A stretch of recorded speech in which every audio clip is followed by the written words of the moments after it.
bringing to life the souls of the past that until now have been lost to history. Talking Hart Island is a half-hour weekly podcast that explores the history of Hart Island, America's largest mass graveyard. Hart Island has been used as New York City's Potter's Field since 1869. It is estimated there are over 1 million people buried there. Because of recent advances in DNA and fingerprint technology, the identities of some of these previously forgotten and anonymous people have been revealed. The results are truly shocking. Talking Hart Island will interview a special guest each week, selected from an extraordinary assembly of scholars, authors, and scientists in the fields of history, law, medicine, and the arts, as we unravel a secret kept hidden for 150 years. So welcome to Talking Hart Island. And now, here's our host, investigative history writer Michael T. Keene.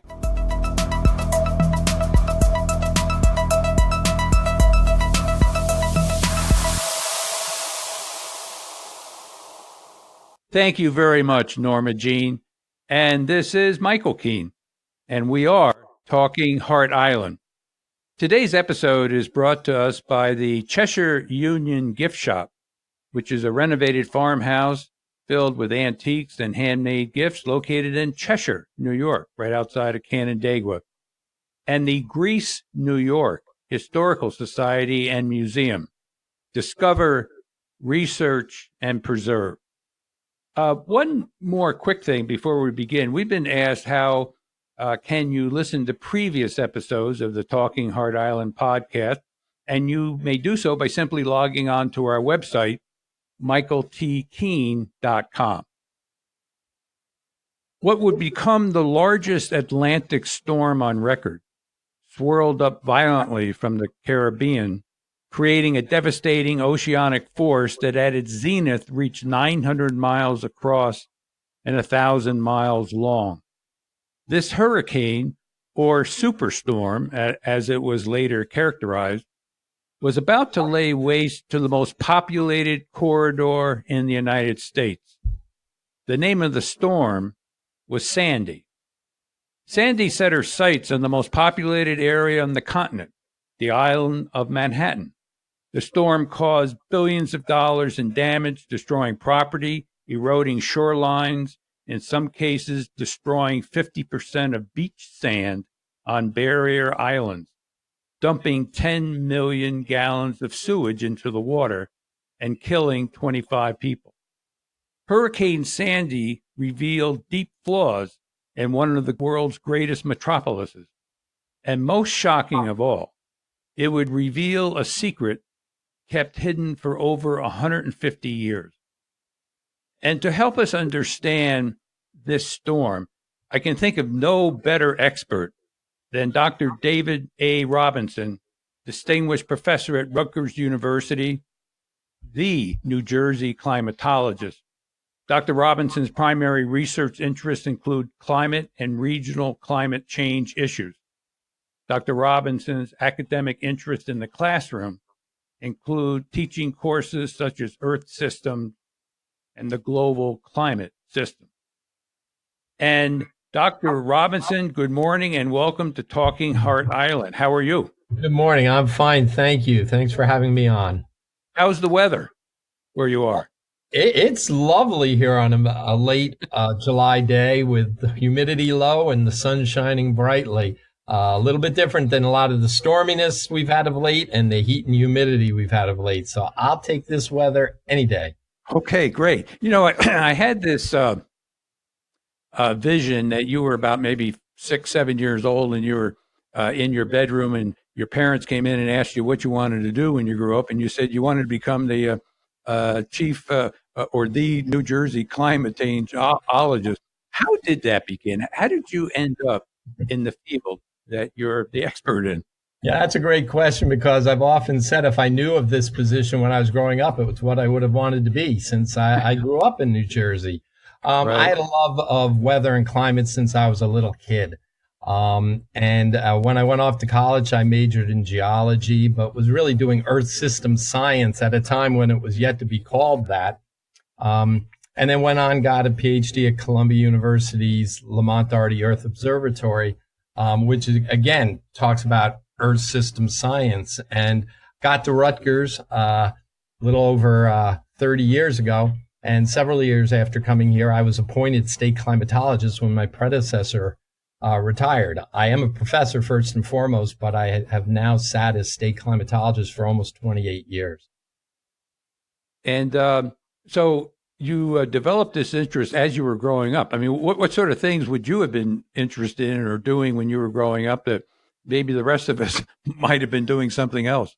I don't really know. The first week of kindergarten was Hurricane Donna back in 1960, and I remember it well. We had a very snowy winter that year. No one in my family had this interest, but you talk to many climatologists and meteorologists, and they'll tell you their love for this goes back to childhood. I just don't know how to explain it except the wonderment, I suppose, of seeing these different weather phenomena out there just captivated me. What is, you just mentioned meteorologist. What's the difference between a meteorologist and a climatologist? Meteorologist is more involved with the day-to-day weather, the forecasting and understanding of what's going on today and perhaps for the next week or two. Climatologists lay domain over what's happened in the past, and we look ahead, seasons, and decades into the future. It's all part of one system that's driven by solar energy that interacts with the atmosphere, the Earth's land surface, the Earth's oceans, and creates this dynamic environment in which we are ensconced. But again, the climatologist looks back and forward, and the meteorologist can take the blame for what's going on right now. So is that the difference? And I've heard this debated, the difference between the weather and climate? Yeah, people would say climate is what you expect and weather is what you get. Of course, in this world of changing climate, those expectations of climate are changing. The climate I grew up in New Jersey 50 plus years ago is different than the climate that my children experienced and now my grandchildren will be experiencing now and through the remainder of this century. But on a day-to-day basis, we have our weather. Paris hit 109 degrees this afternoon, and that broke their all-time record for any day of any year going back decades and decades. It broke it by 2 degrees. That's shattering a record in some respects. We're seeing these heat waves be more extreme. We're seeing them being more extensive, both in space and time. It is a different world we see today than we saw just decades ago. So the heat wave that's taking place in Europe, are we having a heat wave here in the United States and other parts of the globe, or would you expect that the climate would be different depending on where you are in the world? Exactly. There is just more heat out there. The Arctic continues to be very, very warm, and there have been other areas scattered over the globe with excessive heat. But it's not everywhere every day that you get something of an extreme nature. This is Western Europe's second major heat wave of the year. There are not too many places that have taken it on the chin twice this year to the extreme that Western Europe has. But we look up into the Arctic. It was a very warm winter. It's been a very warm spring and early summer, with some records getting shattered. Anchorage, Alaska, hit 90 degrees on the 4th of July. They had never in recorded history been warmer than 85 degrees before. So again, there have been some real notable extremes around the globe just in recent weeks and months. Right. We're about to talk about Sandy, but this is the hurricane season, I guess, as it's referred to, correct? Yes, it is. Has it been a more severe hurricane season thus far as opposed to in the past? No, it is not. We've only had in the Atlantic basin 2 named storms thus far, which is about average for this time of the year, maybe even a little above. The season really gets cranking as we get into August. It peaks first, second week of September, and then it begins to slow down as we go through late summer and early fall. Of course, Sandy, coming at the end of October, was really at the tail end of the hurricane season, and thus it interacted with a weather system that's more common as you start going into the winter. So you started mixing a summertime event with a wintertime event, and that's what made it the superstorm you mentioned earlier. Right. In fact, you and I spoke a couple of 2-3 weeks ago, and I asked you, what's the difference between a superstorm and a hurricane? And I think people would be very interested in your answer. Yeah, I mean, a superstorm is not an official name for anything. What this was a dying hurricane that was coming up the East Coast, and it was starting to interact with the jet stream winds of the middle latitudes. And with that, a storm was spawning along that jet stream, which in the winter we might call a nor'easter, for instance. So the two joined forces as the storm came up the East Coast. And then it took a strange left turn as it came up the coast, because there was what we call a high pressure ridge or a high pressure system blocking its normal exit out into the North Atlantic. So that steered it towards the coast, and this developing winter storm kind of amalgamated itself with this dying hurricane. And upon landfall, the observations suggest there was what we call a warm core hurricane, the structure of a hurricane being surrounded by this developing nor'easter, if you will. So it was this hybrid storm that got named Sandy. It didn't get named Sandy. Got named a superstorm because it had the ingredients of a tropical storm and a nor'easter. So not the first time we've seen this happen, but the first time of anything this size and taking this unusual path. Right. When did Sandy literally come onto your radar screen? I'm envisioning that there's a set of computers and monitors, and you're walking by, and wait a minute, there's something happening here. That I guess it started out as a garden variety hurricane, but then it obviously became transformed. At what point did that become evident? Yeah, about a week before this storm Sandy developed in the Western Caribbean, which is very typical for where late season tropical systems, be it a tropical storm or a hurricane, will form. And then maybe about 5-6 days before Sandy made landfall in New Jersey, the models were suggesting, the weather forecast models were beginning to suggest it was going to come up the coast. And there was a model by the European group that actually first picked up that it might make this very unusual westward or left turn as it got here into the mid-Atlantic states. A day or so later, the U.S. models picked up on it too. So by the Thursday before the Monday storm, before Sandy on Monday, the Thursday before, people were becoming keenly aware that there was going to be quite an event along the East Coast early next week, meaning that Monday. It became, at that point, of course, we didn't know exactly where landfall would be made and exactly how strong the storm would be. But our guard was up at least 5 to 7 days before the storm eventually made landfall. Was it the wind speed? What part do you look at to get a sense of just how powerful a storm it could be? I mean, obviously, if it goes out into the ocean, I guess in a way we don't have to worry about it. But if that doesn't appear to be the case, what certain parameters or characteristics do you look at? That's a great question. It's really three things. One would be the wind speeds associated with it, but a tropical storm or hurricane is far more than just wind speeds. Associated that would be the storm surge. The storm surge kills more people than winds in this, and that's when the ocean waters are just pushed up against the coast, on and over the coast.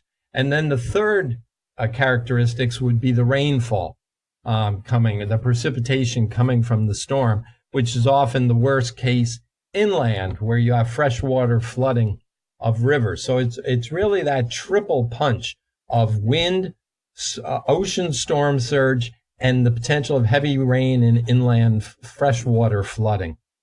Right. Although our focus here today is the impact Sandy had on New York City and also on the barrier islands, of which Hart Island is one of. But right. It was my understanding that it hit New Jersey particularly hard, didn't it? Yeah, New Jersey really took it on the chin. It was truly a transformative event for the state, not just from a meteorologic sense or a coastal barrier island sense, but really for the psyche of the state, which so much looks towards the shore.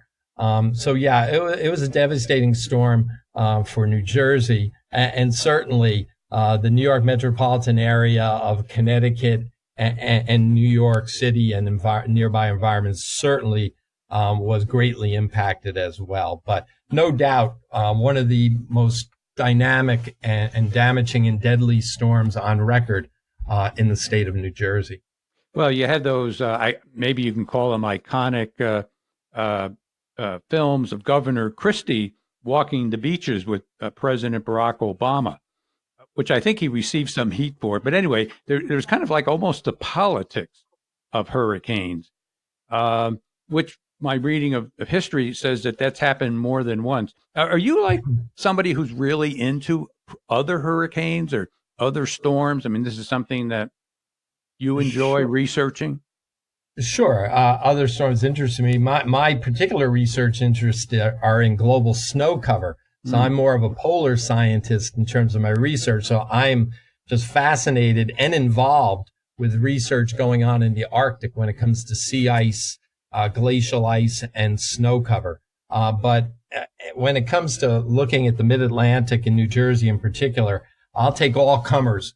Any storm, any time of the year, heat waves, droughts terrify me, frankly, because they affect every one of us for sometimes months on end.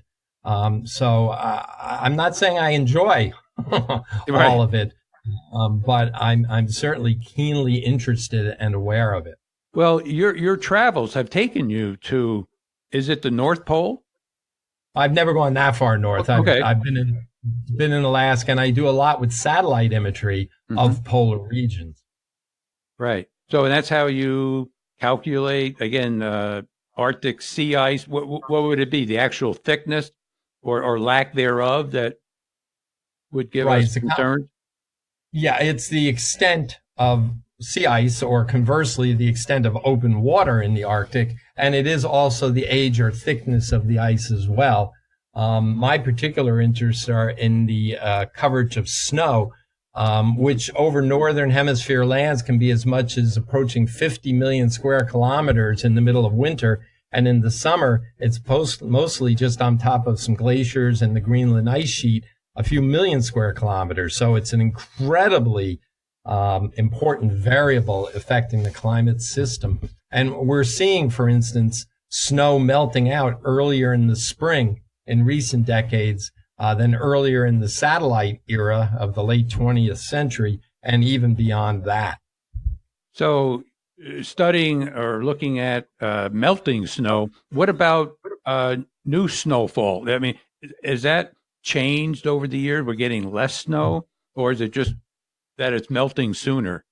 Yeah, it's more a matter of it melting sooner. We've actually done some research that suggests in the southern states of the U.S., we may be starting to see less snowfall. But up along the Canadian border and even into Canada, we're seeing some more snow in the dead of winter. And that's simply because there's more moisture being fed in somewhat warmer air into these regions, but the air is still cold enough for it to snow. Right. So with the more abundant moisture, yet still sub-freezing temperatures, we're seeing more snow. Now, ultimately, as the temperatures rise, you're going to start losing that connection. There's that almighty freezing point that is just so important when it comes to studying icy issues. Right. Getting back to Superstorm Sandy and its impact, well, in the New Jersey area, but certainly in Manhattan, the issue of eroding shorelines, which actually leads us to the discovery on Hart Island in a roundabout way. But what happened as that storm came through when they talk about eroding shoreline? Right. What just actually it dissolved certain beaches or the sand on the beaches? Well, you had such dynamic, you had a 9-foot rise of sea level, 9 feet higher than a normal high tide. And it just so happened it came in at high tide. Mm. And on top of that, you had wave action from the winds creating the waves. So this acted as a battering ram, and it just pushed sands up over the shore into communities and bays behind the sandy beaches, and some of it was pulled back out to sea and deposited offshore. So it just pulverized the coastline, the sands, not just the buildings and boardwalks associated with it. The water is one powerful medium, and when you've got tremendous depth of water and you have those waves pounding on top of it, it can do a lot of work quickly. I mean, just think of a sandcastle you build on the beach and how many waves as the tide comes in it takes to destroy that sandcastle. And you can see how vulnerable the sandy beaches are. Right. Before the discovery of Hart Island, and that it was it was the largest mass graveyard in America. Had you been aware of it before, or did you learn about it kind of when we all learned about it, when there were some articles printed in the New York Times? The latter. I was unaware of it and stunned by what I read and what I heard. Right. Because apparently what had happened, and I guess it wasn't just Hurricane Sandy, but other storms through the years had eroded the beach area. And, perhaps as you now know, and I think a lot of our listeners know, that when they bury people on Hart Island, they don't embalm them. And the point is that it takes about 30 years for a body to completely decompose if it's not embalmed, which means they can reuse the trenches that are used to bury people in these mass graveyards. So that was one of the, that was the reason that made Sandy so important, because of the secret that it had helped us to uncover. Absolutely. And before going on, you did mention that it was other storms and not just Sandy. Sandy may be in the gras, if you will. But that can be partially associated with the fact that sea level has risen in the metropolitan area about a foot in the last century. So that allowed some of that erosive action to take place more vigorously than, say, if it had been 50 or 100 years ago. What caused that, the sea levels to rise? It's predominantly due to the fact the seas are warming. And as we know, when things warm, they expand. So you get the seas expanding a little as they warm. There is some melting of ice sheets and glaciers. And then there's still some geologic processes underway post last glacial period, 20,000 years ago, that affects the land elevation a little bit, more so towards the southern part of New Jersey than up by New York City. So it's a combination of things, and something that is expected to start increasing at a faster pace as we go through the remainder of this century. So I guess you could say that if Sandy hadn't come along, we might have just had to wait quite a while longer for just normal sea levels to rise to expose more of the secrets of Hart Island. Oh, got it. It's amazing. You know, you're involved in a pretty interesting endeavor. Well, let me ask you this. Anything literally on your radar screen now that maybe we should be paying attention to? Well, here we are in the middle of summer, and we see yet another warm summer in the New York metropolitan area and globally. June was the warmest month globally on record, with records back to 1880. And July's taken off where June left off.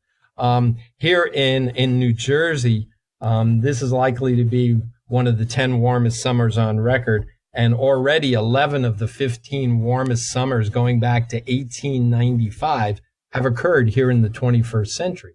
So it's become commonplace to have a very warm summer. So that certainly hit my radar scope and stayed there prominently. And then we do see things with these severe storms. It appears that the extremes are becoming more extreme.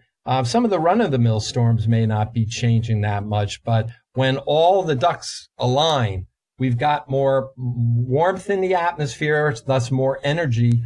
And with the increased warmth of the oceans and the atmosphere, it's easier to get moisture up into the atmosphere. So when a trigger comes along, like we saw with Sandy, the hurricane merging with this extratropical type of storm, nor'easter, you can undergo all sorts of powerful explosive action. Same goes with hurricanes just by themselves. There's the reigning thought right now is we might not have more hurricanes in a warmer world. They might not get stronger, but they may explode faster. And we saw an example of such last year with Hurricane Michael in the Gulf of Mexico. Now, I'm not saying it exploded simply because the climate's changing, but the modeling of this is suggesting that we might have more explosive storms in the future. We're primed. We just need that trigger, and all sorts of problems can break loose. So literally, Hurricane Sandy isn't necessarily a one and done. We might expect storms of the future similarly along the east coast of the United States? Yes, and what particularly concerns me there is this confluence of the tropical season and the early winter season. Sandy wouldn't have been as strong when it came up the coast if the sea surface temperatures along the east coast had not been above average. We had 2 straight years of above average temperatures here in the mid-Atlantic. So it allowed Sandy to stay stronger longer as it made its way up the East Coast. And then being so late in the season, it ran into this developing early winter type of storm. You have to realize in Sandy, a couple of feet of snow fell in the mountains of West Virginia. So Sandy actually had snow associated with it. Amazing. And of course, and perhaps most shocking of all, it did reveal a secret kept hidden for over 150 years. Dr. David Robinson, I want to thank you very much for giving us your time and expertise. This is fascinating stuff. And because it had so literally a connection to Hart Island, in its own way, it's why we wanted to explore it. So again, thank you very much. My pleasure. It's been really interesting to see the confluence of our natural world and our built world, if you will. Hi, this is Norma Jean. I wanted to take a moment to remind you, in order to receive updates or news about upcoming episodes of Talking Hart Island, simply go to the subscribe page on our website located at www.michaeltkeene.com and enter your email address.